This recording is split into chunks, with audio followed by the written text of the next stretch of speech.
লক্ষ কোটি দরুদ সালাম आका ईमानदार ताजदार मदीना सरकार दो आलम हजरत मोहम्मद मुस्तफा अहमद मुजतबा सल्लल्लाहु अलैहि वसल्लमेर उपरे আমরা সবাই পড়ি সাল্লাল্লাহু আলাইহি ওয়াসাল্লাম। আমাদের এই প্রতিষ্ঠান, যিনি এই প্রতিষ্ঠানের কর্ণধার, আমাদের হয়তো অনেকে ছিলেন আমাদের স্যার, উনি হিসেবে আমাদের মাথার তাজের মতো। এই বিল্ডিংটা ওনার, এবং পাশে যেটা আছে, আমাদের পাশে আরেকটা বিল্ডিং আছে, ওইখানেও সম্পূর্ণ নিচতলা মাদ্রাসার জন্য। এক কথায় বলতে গেলে এই বিল্ডিং এর অর্ধেক এবং ওই বিল্ডিং এর পুরা নিচতলা পুরাটা মাদ্রাসার জন্য। বিনিময়ে স্যার কোনো কিছুই চান না, তিনি শুধুমাত্র আল্লাহ সুবহানাহু ওয়া তাআলার সন্তুষ্টি এবং তার রাজি খুশিটাই তিনি আমাদের কাছ থেকে চান।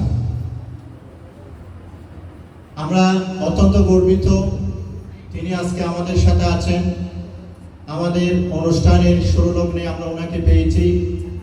আমরা আমাদের আজকে সভাপতি সাহেবকে অন্তরের গভীর থেকে ধন্যবাদ জানাচ্ছি, এবং সাথে আরো যে সমস্ত অভিভাবকবৃন্দ আমাদের ডাকে সাড়া দিয়েছেন, আমাদের মা বোনেরা আমাদের ডাকে সাড়া দিয়েছেন, তাদের প্রত্যেকের প্রতিও আন্তরিক শুভেচ্ছা এবং মোবারকবাদ জানিয়ে আজকের মূল কার্যক্রম আমরা শুরু করতে যাচ্ছি ইনশাআল্লাহ।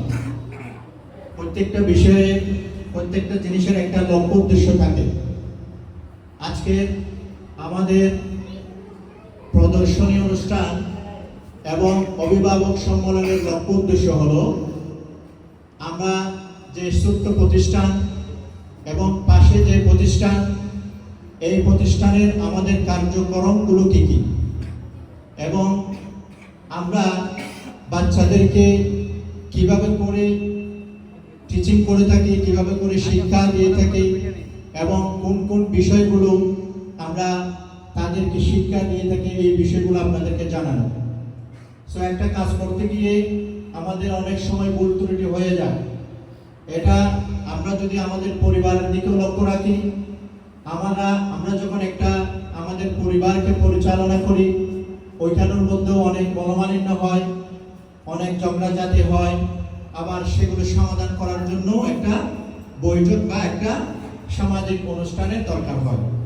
ঠিক সেরকম ভাবে আমাদের এই প্রতিষ্ঠান, আমরা আলহামদুলিল্লাহ শিক্ষক হিসেবে বেশ কয়েকজন আছি, এবং আমাদের পরিচালক হিসেবে আল জামিয়া আল ইসলামিয়া বাইতুল করিম মাদ্রাসার সম্মানিত পরিচালক সাহেব আছে, এবং উনি এটার প্রতিষ্ঠাতা পরিচালক উনিও আছে।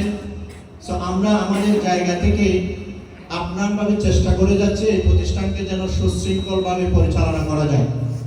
এরপরও আমরা তো ফেরেশতা না, আমাদের অনেক সময় কি হয়ে যায়, ভুল ত্রুটি হয়ে যায়, সেটা জেনে হোক বা না জেনে হোক। সো আজকের অনুষ্ঠানে, আজকের সমাবেশের মূল উদ্দেশ্য হলো আমাদের যদি কোনো ভুল ত্রুটি থেকে থাকে, সেটা আপনারা আমাদেরকে এজ এ পরামর্শ হিসেবে আমাদেরকে শুধরিয়ে দিবেন, এবং ভবিষ্যৎ যে সামনে যে বছরগুলো আসতেছে, সেই বছরের মধ্যে আমাদের প্রতিষ্ঠানটাকে আমরা কিভাবে করে সুন্দর করে এগিয়ে নিয়ে যেতে পারি, ছোট ছোট বাচ্চাদেরকে আমরা কিভাবে করে কোরআন এবং দ্বীনের প্রতি অটল থাকার জন্য তাদেরকে দ্বীনি শিক্ষা দিয়ে তাদের জীবনটাকে সুন্দরভাবে সাজাতে পারি, সেই পরামর্শটুকু আপনাদের পক্ষ থেকে আশা করি আজকে আমরা ইনশাআল্লাহ আমাদের অনুষ্ঠানের মূল কার্যক্রম শুরু করবো ইনশাআল্লাহ। আমি আমাদের গার্ডিয়ানদেরকে উদ্দেশ্য করে বলতেছি, আপনাদের কারো যদি কোনো পরামর্শ থাকে, সেটা যদি আপনারা মাইকে বলতে চান মাইকে বলবেন, অথবা এখানে আমি আছি, আমাদের স্যার আছে, আমাদের প্রতিষ্ঠাতা পরিচালকও এসেছে, আমি বাইরে দেখেছি, ওনাকেও পার্সোনালি জানাতে পারবেন। অনেকগুলো বিষয় আছে সরাসরি বলা যায় না, অনেকগুলো বিষয় আছে ফেস টু ফেস বলা যায় না, সামনাসামনি বা এরকম মজলিসের মধ্যে বলা যায় না। সেরকম কোনো যদি পরামর্শ থেকে থাকে, সেরকম কোনো যদি বিষয় থেকে থাকে, আমি আছি, আমাদের পরিচালক সাহেব আছে, আমাদের সম্মানিত স্যার আছে। আমরা তাদেরকে লিপিবদ্ধভাবে অথবা সরাসরি মৌখিকভাবে আমরা জানাবো ইনশাআল্লাহ। আর যদি এরকম কোনো পরামর্শ থেকে থাকে যেটা এখানে বললে মাদ্রাসার জন্য এবং আমরা শিক্ষকদের জন্য, স্টুডেন্টদের জন্য, যারা মাদ্রাসা পরিচালনা এবং মাদ্রাসা দেখভালের আয়োজনের মধ্যে আছে তাদের জন্য উপকার হবে, সেই পরামর্শগুলো আমরা এখানে ইনশাআল্লাহ বলার জন্য চেষ্টা করবো ইনশাআল্লাহ। সুতরাং আপনারা যদি কেউ বলতে চান আমাকে বলবেন, আমি সময় করে দেব আপনার কথা বলার জন্য। এই পর্যায়ে আমাদের অনুষ্ঠানের মূল অধিবেশন শুরু করতে যাচ্ছি পবিত্র কেরাতুল কোরআন, পবিত্র কালামুল্লাহ শরীফের কেরাতের মাধ্যমে। এই পর্যায়ে আমাদের সম্মুখে পবিত্র কালামুল্লাহ শরীফ থেকে তেলাওয়াত নিয়ে উপস্থিত হচ্ছেন অত্র মাদ্রাসার ছাত্র হাফেজ মোহাম্মদ মুস্তাকিম।